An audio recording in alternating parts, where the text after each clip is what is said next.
मुंबईकरांच्या खिशाला कात्री लावणारी बातमी एक समोर आली आहे। मुंबईकरांची जीवनवाहिनी समजल्या जाणाऱ्या बेस्ट बसचं भाडं दुप्पट होण्याची दाट शक्यता आहे।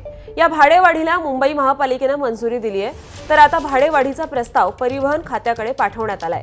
आता परिवहन खातं यावर काय निर्णय घेणार हे पाहणं अतिशय महत्त्वाचं ठरणार आहे। बेस्टनं फडणवीसांच्या उपस्थितीत भाडेवाढीचा आग्रह धरला होता। बेस्ट उपक्रम गेल्या अनेक वर्षांपासून तोट्यात असल्यानं भाडेवाढ करण्याची मागणी करण्यात आली। अखेर या प्रस्तावाला महापालिकेनं हिरवा कंदील दिलाय। आता परिवहन खातं यावर काय अंतिम निर्णय घेणार हे महत्त्वाचं ठरणार आहे।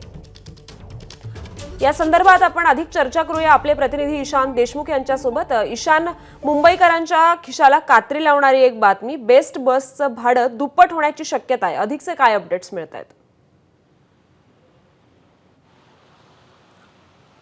श्रुती, आपल्याला माहीत असेल ज्या प्रकारे लोकल ही मुंबईकरांसाठी जीवनवाहिनी आहे, त्याचप्रमाणे बेस्ट देखील मुंबईकरांसाठी जीवनवाहिनी आहे।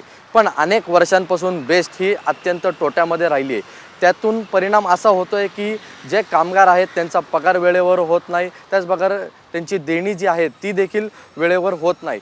याच्याचमुळे 2 दिवसापूर्वी बेस्टने मुख्यमंत्री देवेंद्र फडणवीस यांच्या अध्यक्षतेखाली एक बैठक केली। त्यामध्ये त्यांनी सर्व व्यथा मांडल्या। त्यानंतर देवेंद्र फडणवीस यांनी तात्काळ सांगितलं की तुम्ही तुमचे आर्थिक स्रोत शोधा आणि त्याला तुम्ही पुढे जा। आपण पाहिलं असेल तर बेस्टने काही प्रस्ताव हे महानगरपालिकेसमोर ठेवले आणि त्यामध्ये कशा प्रकारे भाडेवाढ केली जाईल हे देखील त्यांनी महानगरपालिकेसमोर सादर केले। त्यानंतर महानगरपालिकेने तात्काळ त्याला मंजुरी दिली आहे आणि हिरवा कंदील देखील दाखवला आहे। त्यानंतर आता हा सर्व प्रस्ताव हा परिवहन खात्याकडे गेला आहे आणि परिवहन खातं यावर काय निर्णय घेतं हे बघणं देखील महत्त्वाचं राहील। पण आपण पाहिलं असेल तर अनेक वर्ष झाले बेस्टमध्ये भाडेवाढ झाली नाहीये आणि कुठेतरी बेस्टची भाडेवाढ ही करणं अत्यंत गरजेचं आहे हे देखील बेस्टकडून सांगण्यात येत आहे। त्यामुळे आता याचा ताण हा मुंबईकरांवर पडणार का हे बघणं अत्यंत महत्त्वाचं राहील। श्रुती, धन्यवाद ईशान, आपण दिलेल्या या सविस्तर माहितीसाठी।